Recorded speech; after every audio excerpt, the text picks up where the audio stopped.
Hello everyone, আসসালামু আলাইকুম। চলে আসছি আমরা আজকে আরেকটা নতুন ভিডিও নিয়ে। গতকালকে আপনারা হয়তো দেখছেন গতকালকে আমরা ধান কেটেছি, মানে ধান কাটছি আমি আমার সাহেব। আজকে আমরা ধান মাড়াই করার জন্য চলে আসছি। এখন তো আমি আগেই বলছি নতুন উন্নত প্রযুক্তি, এখন আর ধান সেই আগের ড্রামের মধ্যে বাইরেতে হয় না, এখন মেশিন দিয়েই নেওয়া হয়।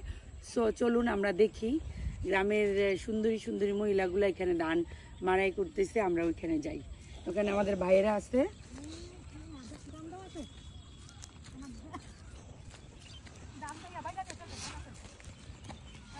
আসসালামু আলাইকুম। ওয়ালাইকুম সালাম। ভালো আছেন? এটা আপনার কাজে সহযোগিতা করতে চলে আসলাম। দেখছেন এটা শ্যামলির কাজ।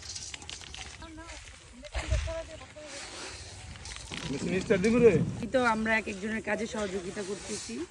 আলহামদুলিল্লাহ, আমার মনে হয় ধান ভালোই হয়েছে। হ্যাঁ, ভালো হয়েছে আলহামদুলিল্লাহ। এটাই তো পরিশ্রম করলে যদি এই জিনিস ভালো হয়, এটা হলো সার্থক, ঠিক না? তো আমরা এখানে আর একটু সহযোগিতা করি।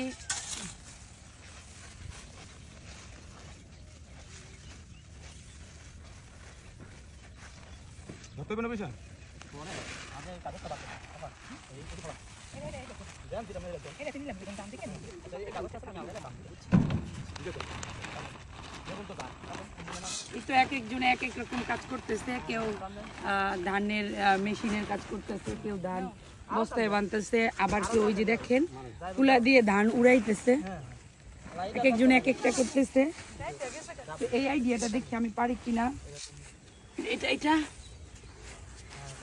এটা ইয়া ছাড়াই হয়, বাতাসি হইব।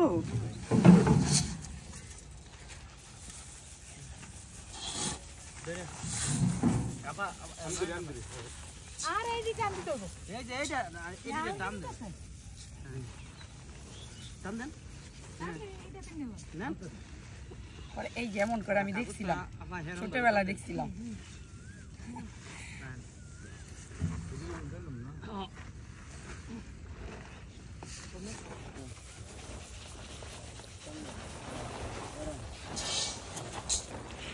আগে আমার মা চাচিদের দেখতাম এরকম ধান নিত, ধানের দিনে তারা অক্লান্ত পরিশ্রম করতো। আমার বোনদেরও আমি দেখছি, আমার বড় বোনদেরও দেখছি, কিন্তু আমি শুধু একমাত্র এরকম ধান আমারও তো নেওয়া হয় নাই। আজকে আসছি সবার সাথে একটু সহযোগিতা করতে। তো এই তো আপনারা দেখতেছেন সবাই যার যার কাজে ব্যস্ত। কেউ গুছাইতেছে, কেউ মেশিনের জন্য, কেউ ধান বস্তায় ভরবো, এক একজন এক এক কাজে ব্যস্ত।